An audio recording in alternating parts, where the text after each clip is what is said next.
नमस्ते विद्यार्थी मित्रों, डॉक्टर कीर्ति की हिंदी की दुनिया में आपका स्वागत है। आज मैं आपके लिए कक्षा 10वीं हिंदी लोक भारती से इकाई दूसरी, यहाँ से दूसरी कथा दो लघु कथाएं यह लेकर आई हूँ, जो पूरक पठन के अंतर्गत आता है और इसे लिखा है नरेंद्र कौर छाबड़ा जी ने।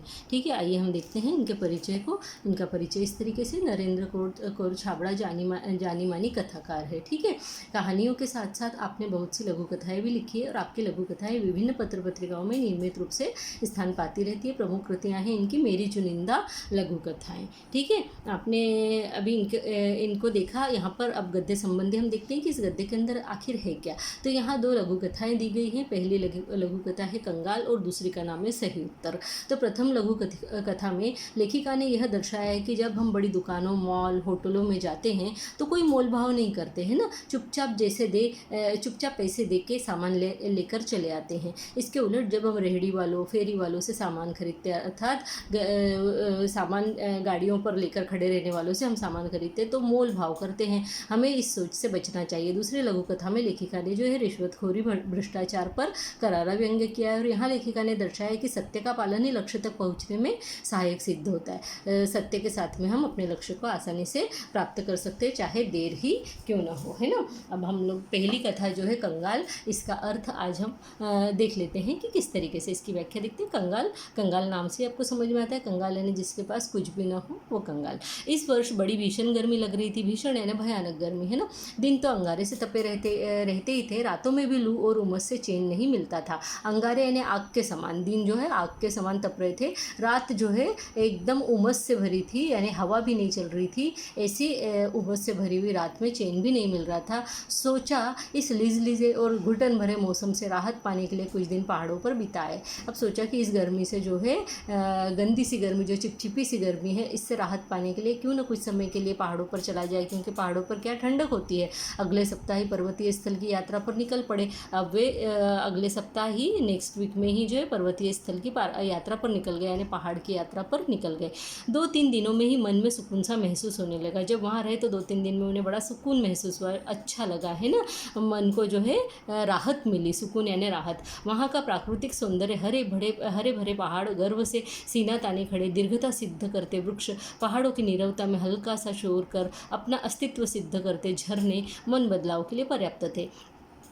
वहाँ की जो है प्रकृति का वर्णन किया हुआ है यहाँ पर लेखिका ने। उन्होंने कहा है कि प्राकृतिक सौंदर्य इस तरीके का था कि वहाँ पर हरे भरे पहाड़ थे, पहाड़ जो थे पूरे हरियाली से भरे हुए थे और ऊंचे पर्वत थे जो कि गर्व से सीना ताने हुए खड़े दिखाई दे रहे थे। दीर्घता सिद्ध करते वृक्ष, बड़े बड़े वृक्ष थे। पहाड़ों की नीरवता में हल्का सा शोर कर अपना अस्तित्व सिद्ध करते झरने, यानी नीरवता यानी शब्द रहित, है ना। शब्द रहित, जहाँ कोई आवाज़ न हो उसे नीरवता कहा जाता है। उसमें हल्का सा शोर, यानी इतनी बड़ी जगह में बिल्कुल हल्का सा शोर उस पानी का आ रहा था। ऐसे अपना अस्तित्व सिद्ध कर रहे थे, अपने एग्जिस्टेंस को बता रहे थे, अपने होने को सिद्ध कर रहे थे और वैसे वो झरने वहाँ पर गिर रहे थे। मन बदलाव के लिए पर्याप्त थे। इतना सुंदर दृश्य देखकर मन किसी का भी बदल जाए और गर्मी जो है वो मन से, ध्यान से छूमंतर हो जाए, है ना। उस दिन शाम के वक्त झील किनारे वे टहल रहे थे, यानी घूम रहे थे। उस एक भुट्टे वाला आया और बोला, साहब भुट्टा लेंगे? गरम गरम भुट्टा भून कर मसाला लगा कर दूंगा। सहज ही पूछ लिया, कितने का है? 5 रुपये का। यानी भुट्टे वाले ने जब पूछा तो सहज उस लेखक ने पूछा कि कितने का है? उसने कहा 5 रुपये का। क्या 5 रुपये का एक भुट्टा? हमारे शहर में तो 2 रुपये में एक मिलता है, तुम 3 ले लो। तो बोले कि हमारे यहाँ तो 5 का मिलता, हमारे यहाँ तो जो है 2 रुपये में एक मिल जाता है, तुम ज़्यादा से ज़्यादा 1 रुपया ज़्यादा ले लो, 3 रुपये का एक दे दो। तो बोलता है, नहीं साहब, 5 से कम में तो नहीं मिलेगा। वो गरीब व्यक्ति बोलता है। तो फिर लेखक बोलता है, तो रहने दो। और हम आगे बढ़ गए, लेखक आगे बढ़ गया। एकाएक पैर ठिठक गए, फिर एकदम से जो है वो वहाँ पर रुक गया। ठिठक जाना यानी रुक जाना, है ना, रुक गया। और मन में उसके विचार उठा कि हमारे जैसे लोग पहाड़ों पर घूमने का शौक़ रखते हैं, पहाड़ों पर घूमने बड़े शौक़ से आते हैं, पैसे खर्चा करने के लिए आ जाते हैं, पैसे खर्च करते हैं, हज़ारों रुपये खर्च करते हैं, अच्छे होटलों में रुकते हैं, वहाँ का भी बड़ा खर्चा होता है। जो बड़ी दुकानों में बिना दाम पूछे खर्च करते हैं, और बड़ी बड़ी दुकानों में जब जाते हैं तो वहाँ बिना दाम पूछे जो उसके ऊपर लिखा रहता है उतने पैसे दे आते हैं। सामान पे जितने पैसे का छाप लगा हुआ होता है उतना पैसा हम दे आते हैं ना, प्रिंट लगा हुआ होता है उतना। पर गरीब से 2 रुपये के लिए झिकझिक करते हैं, और गरीब जो बेचारा यहाँ 5 रुपये का एक भुट्टा दे रहा है उससे 2 रुपये के लिए झिकझिक करे कि 2 रुपये कम कर दो, 3 रुपये में दे दो, है ना। कितने कंगाल है हम। यहाँ पे लेखक बोल रहा है कि उसके मन में आया कि कितने कंगाल हैं हम, उल्टे कदम लौटा और 20 रुपये में 4 भुट्टे खरीद कर चल पड़ा अपनी राह।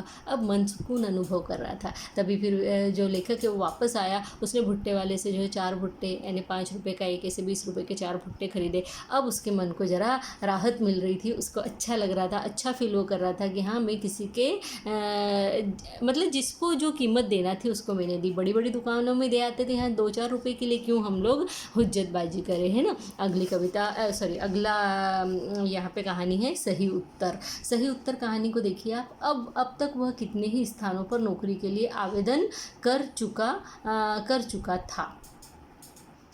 अब तक वह कितने ही स्थानों पर नौकरी के लिए आवेदन कर चुका था, साक्षात्कार दे चुका था, उसके प्रमाण पत्रों की फाइल भी उसे सफलता दिलाने में नाकामयाब रही। साक्षात्कार यानी इंटरव्यू, प्रमाण पत्र यानी जो भी सर्टिफिकेट्स रहते हैं वो, लेकिन इनके बाद भी उसको नौकरी नहीं मिल रही थी। वो नाकामयाब रहा था, वो फेल रहा था उसमें नौकरी पाने में। हर जगह भ्रष्टाचार, यानी जहाँ देखो वहाँ पर क्या हो रहा था, करप्शन ही करप्शन था। भ्रष्टाचार यानी करप्शन, रिश्वत लेना, यानी वहाँ पर रिश्वत का बोलबाला होने के कारण योग्यता के बावजूद उसका चयन नहीं हो पाता था। रिश्वत यानी पैसे देकर काम करवाना, है ना। तो उसके बाद भी उसका जो काम नहीं हो पा रहा था, उसको चयन नहीं किया जा रहा था, उसको वहाँ पे सिलेक्ट नहीं किया जा रहा था। चयन यानी सिलेक्ट। हर ओर से अब वह निराश हो चुका था, अब वो बिल्कुल डिप्रेस्ड हो गया था। भ्रष्ट सामाजिक व्यवस्था को कोसने के अलावा उसके वश में और कुछ तो था नहीं। अब जो है ऐसी व्यवस्था को, ऐसे समाज को जो है कोसने के अलावा उसके अंदर कुछ भी बचा हुआ नहीं था। उसके हाथ में कुछ नहीं था, उसके वश में कुछ नहीं था, यानी उसके हाथ में कुछ नहीं था, क्योंकि वो उनका कुछ भी नहीं बिगाड़ सकता था। किसका?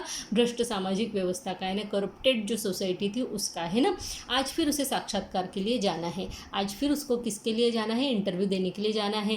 अब तक देश प्रेम, नैतिकता, शिष्टाचार, ईमानदारी पर अपने तर्कपूर्ण विचार बड़े विश्वास से रखता आया था। यानी अभी तक वो इतने सारे यानी नैतिकता यानी मॉरलिटी पर, देश प्रेम यानी देश के प्रति प्रेम पर, शिष्टाचार यानी एटिकेट्स पर, ईमानदारी आप जानते हैं ईमानदारी पर, वो अपने सारे जितने भी तर्कपूर्ण विचार है यानी अपने आर्ग्यूमेंट्स जो है वो उसके ऊपर वो रखता हुआ आया था कि ये क्यों सही है, वो क्यों सही है, ये क्यों गलत है या वो क्यों गलत है। इस प्रकार तर्कपूर्ण विचार बड़े विश्वास के साथ रखता हुआ आया था। खुद के ऊपर उसको कॉन्फिडेंस था, लेकिन इसके बावजूद उसके हिस्से में सिर्फ असफलता ही आई थी। जितने साक्षात्कारों में गया हर जगह कॉन्फिडेंस के साथ में उसने सब बातें कही, लेकिन फिर भी उसे कहीं पे भी सिलेक्ट नहीं किया गया। साक्षात्कार के लिए उपस्थित प्रतिनिधिमंडल में से एक अधिकारी ने पूछा, भ्रष्टाचार के बारे में आपकी क्या राय? अब इस बार जो वो साक्षात्कार देने के लिए इंटरव्यू के लिए गया था, वहाँ उससे सीधे सीधे यही प्रश्न पूछा गया कि भ्रष्टाचार के बारे में आपकी क्या राय है, करप्शन के बारे में आपकी क्या राय है। तो वो बोला लेखक स्वयं कि भ्रष्टाचार एक ऐसा कीड़ा है जो देश को घुन की तरह खा रहा है। अब घुन आप समझते हैं ना, माइट एक इंसेक्ट होता है जो कि लकड़ी के फर्नीचर में लग जाता है और फिर पूरी लकड़ी को जो है खा जाता है, नष्ट कर देता है, और वो बुरादा सा भूसा सा बना के और बाहर डालता रहता है उस लकड़ी का, है ना। तो भ्रष्टाचार एक ऐसा कीड़ा है जो देश को घुन की तरह खा रहा है। यहाँ पर लेखक कहना चाह रहा है कि भ्रष्टाचार एक ऐसा कीड़ा है जो देश को जो है पूरा अंदर से खोखला बना दे रहा है ना। इसने सारी सामाजिक व्यवस्था को चिंताजनक स्थिति में पहुँचा दिया, यानी पूरे समाज को क्या कर दिया है? चिंताजनक स्थिति में पहुँचा दिया है। एक ऐसी गंभीर समस्या हमारे सामने लाकर खड़ी कर दी है जिसमें से कैसे निकला जाए ये समझ में नहीं आ रहा है। सच कहा जाए तो ये देश के लिए एक तरह का कलंक है ना, एक दाग है, एक धब्बा है हमारे देश के ऊपर। क्या? भ्रष्टाचार। अधिकारियों के चेहरे पर हल्की सी मुस्कान और उत्सुकता छा गई। अब अधिकारी जो है हल्की से मुस्काने लगे और उनके चेहरे पर और उत्सुकता छा गई कि अभी आगे और क्या कहता है। तो उसके तर्क में उन्हें रुचि महसूस होने लगी। अब वो जो ये तर्क दे रहा था कि ये कलंक है, ये धब्बा है, ये ऐसा है वैसा है, तो उनको उसके अंदर रुचि आने लगी, उनको अच्छा लगने लगा। तो उन्होंने फिर से पूछा, दूसरे अधिकारी ने प्रश्न किया कि रिश्वत को आप क्या मानते हैं, क्या समझते हैं आप रिश्वत से, क्या मानते हैं आप उसको? तो लेखक बोलता है यह भ्रष्टाचार की बहन है। यानी भ्रष्टाचार हर जगह पे फैला हुआ है, चारों तरफ देश में जो है भ्रष्टाचार ही भ्रष्टाचार है, करप्शन ही करप्शन है। तो बोलता है ये भ्रष्टाचार की बहन के समान है रिश्वत देना, है ना। भ्रष्टाचार की एक छोटी सी कड़ी है ये, है ना। जैसे विशेष अवसरों पर हम अपने प्रियजनों, परिचितों, मित्रों को उपहार देते हैं, बर्थडेज हो, कोई सेलिब्रेशन हो, कोई शादी ब्याह हो, उसमें हम उपहार देते हैं। तो इसका स्वरूप भी कुछ वैसा ही है कि मुझे ये चीज़ चाहिए या मैं इसका आनंद उठाना चाहता चाहता हूँ, इसलिए मैं आपको ये उपहार स्वरूप पैसे दे रहा हूँ या रिश्वत दे रहा हूँ, है ना। लेकिन उपहार देकर हम केवल खुशियों या कर्तव्यों का आदान प्रदान करते हैं। अब यहाँ पे लेखक बता रहा है कि हम जब किसी को उपहार देते हैं तो हम अपनी खुशियों का आदान प्रदान करते हैं कि आपके यहाँ पे ये कार्यक्रम है, इसमें हमारी खुशी, हम अपनी खुशी से आपके साथ में सम्मिलित है करके हम उनको जो है भेंट देते हैं, इससे अधिक और कुछ नहीं। जबकि रिश्वत देने से रुके हुए कार्य या दबी हुई फाइलें, टलती हुई पदोन्नति, रोकी गई नौकरी आदि में इसके कारण सफलता हासिल की जा सकती है। तो वो बोलते हैं कि लेकिन रिश्वत का एक रूप अलग है। जब हम उपहार किसी को देते हैं तो उसके बदले में हम कुछ पाना नहीं चाहते, उसके चेहरे पर खुशी को देखना चाहते हैं। लेकिन जब हम रिश्वत देते हैं तो रिश्वत से हम अपने चेहरे के ऊपर खुशी देखना चाहते हैं, अपनी रुकी हुई रुकी हुई जो प्रमोशन है उसको प्रमोशन करवाना चाहते हैं, या फिर जो हमारी कोई फाइल है जो आगे नहीं जा रही, दबी हुई है, उस फाइल को आगे ले जाना चाहते हैं, या फिर नौकरी में अगर हमारे रोक लगा दी गई तो, या फिर कोई अच्छी नौकरी हम प्राप्त करने के लिए रिश्वत देना चाहते हैं, यानी हमारी खुशी के लिए हम वो चीज़ देना चाहते हैं ना। हम उसके योग्य हो या नहीं हो, लेकिन रिश्वत देने से अगर काम बन रहा है तो हम वो काम आसानी से प्राप्त कर लेना चाहते हैं, तब भी यह समाज के माथे पर कलंक है। और इसीलिए यह जो है समाज के माथे पर कलंक है, इसका समर्थन कतई नहीं किया जा सकता, ऐसी मेरी धारणा है।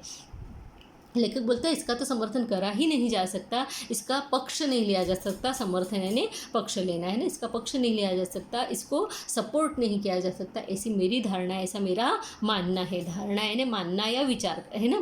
कहकर वह तेजी से बाहर निकल आया, जानता था कि यहाँ भी चयन नहीं होगा। ऐसा कह के जो है लेखक बाहर निकल आया, उसको पता था कि मैंने ऐसा बोला है, मेरा तो यहाँ पे भी सिलेक्शन होना पॉसिबल ही नहीं है, मुझे यहाँ भी कोई नहीं रखने वाला है। पर भीतर बैठे अधिकारियों ने गंभीरता से विचार विमर्श करने के बाद में युवक के सही उत्तर की दाद देते हुए उसका चयन कर लिया। लेकिन जो अंदर बैठे हुए अधिकारी थे उन्होंने उसकी बात पर गंभीरता से विचार किया, और विचार विमर्श करने के बाद यानी सोच विचार करने के बाद उन्होंने युवक के सही उत्तर की दाद देते हुए, यानी तुमने जो कहा है वो सच कहा है, ये सच कहने के लिए भी हिम्मत ही लगती है, कोई हिम्मती व्यक्ति ही सच कह पाता है, उसके इस बात की दाद देते हुए, उसकी प्रशंसा करते हुए, उसकी पीठ थपथपाते हुए उसका चयन कर लिया, यानी उसको सिलेक्ट कर लिया। आज वह समझा कि सत्य कुछ समय के लिए निराश हो सकता है पर परास्त नहीं, और तभी उसके समझ में आया कि हाँ, सच बोले तो कुछ समय के लिए मनुष्य जो है निराश हो सकता है, दुखी हो सकता है, डिप्रेस्ड हो सकता है, लेकिन वो कभी परास्त नहीं हो सकता, अर्थात वो कभी भी हार नहीं सकता। यह जो लघु कथाएं हैं ये मेरी चुनिंदा लघु कथाओं से